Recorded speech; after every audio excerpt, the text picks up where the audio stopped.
If you click on the Design button at the bottom of the window, you can view the web page in the Designer. Visual Studio 2005 provides the familiar drag and drop concept for building user interfaces. You can use the toolbox on the left-hand side to drag components or controls from the toolbox onto your web page. Now I'm just going to click on the pin symbol here to pin the toolbox onto my environment desktop so that it doesn't disappear in a flash. If I close some of the items here, you can see there are various different types of control available to us. We're going to have a look at this in more detail in the next lesson. So let me just close those back up again. For now, we'll use some of the standard controls here. So for example, labels, text boxes, and buttons. Let's drag some controls onto the web page. Start with a label and drag it onto the web page. I'll put it just there. Then we'll add a text box and I'll put it just there.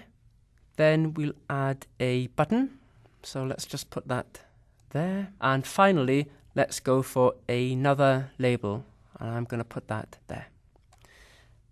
Now, if you're familiar with creating Windows applications, you might expect to be able to drag and drop the user interface components anywhere you like on the page, but you can't do this with ASP.NET by default. So for example, if I try to move the button to lower in the page, I can't. It doesn't let me do it. It organizes the controls in a flow layout from left to right and from top to bottom. The reason for this is to avoid browser incompatibilities when it comes to absolute positioning for controls. The standard workaround, if you do want to control the user interface layout, is to put your controls into HTML tables, and this is what we're going to do later on. For now, we'll leave it as it is, and we'll just set some of the properties for our controls. When you select a control, you can use the properties window to set properties on that control. So let's select the label. To view the properties for a control, you right-click the control and select Properties, and the Properties window appears in the bottom left-hand corner. You can view the properties alphabetically or by category. In my display, currently, they're displayed alphabetically. If I want to view them by category, I can click on this icon here, and it will then display the properties according to their category. Okay, so choose whichever you prefer. Personally speaking, I prefer to view properties alphabetically because I can never remember which category they're in. So I'll just click on the alphabetical viewer. The first property we need to set is the ID property. This is the programmatic variable name for the ID control. So let's set the ID to a meaningful name, such as full name label. I'm also going to set the text property, so let me scroll down a little bit lower. The text property is what the label actually displays on the screen. So let's change that to full name and a colon at the end. And I'll press enter. And as you can see in the designer, it's changed the label to full name. Now let's set some properties on the text box. So let's select the text box, come back down to the properties window down here. The only property I'm going to set for the text box is the ID, and I'm going to set it to full name text box. There we go. Next up, let's change the properties for the button. So we'll set the ID for the button to be submit button. Press enter. And let's also set the text property button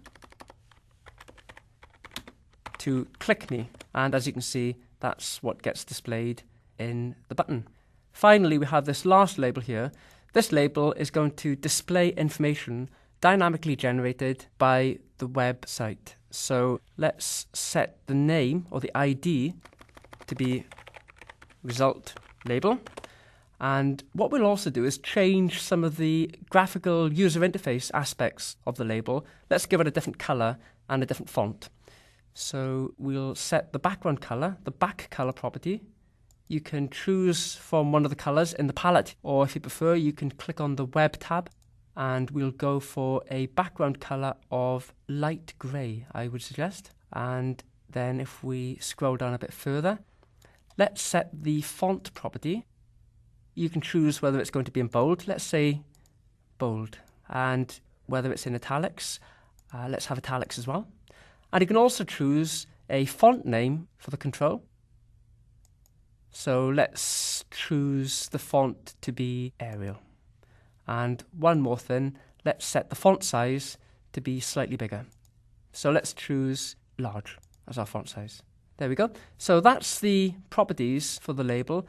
Just finally, I'm going to remove the previous text for the label and replace it with something a little bit more meaningful at this stage. The result will be displayed here. So let's see what that looks like in terms of HTML markup. If we click on the source link at the bottom of our designer page, you can see Visual Studio has added various controls, HTML markup, to our web page. So we have an ASP label, and the label specifies the ID that we gave. Run at server, again I'll explain what that means later. That's the text property that we set for the label. Also we have the text box element. It contains the ID that we specified. It also contains a run at server attribute, and that's just a non-breaking space for the text box. That's the empty content for the text box. Then we have the label, and the label contains result label as an ID, and it has a background color that we specified and various other properties such as bold, italic and font choice. Just one other thing, if I press enter at that point, you can see there's a button here. The button will be clicked by the user and will cause a postback to the ASP.NET web page running on the server. Just one other thing, what we can do at this point is to tidy up the user interface slightly. If I go to the end of the label tag, I'm going to add a line break, angle bracket, BR, close angle bracket. And let's add a line break after the text box. And let's add a line break after the button. So it's perfectly reasonable for you to edit the content of this page. And in fact, Visual Studio keeps the source view and the design view synchronized. So if I click back on the design view, you can see that it's inserted the line breaks at the points where I specified.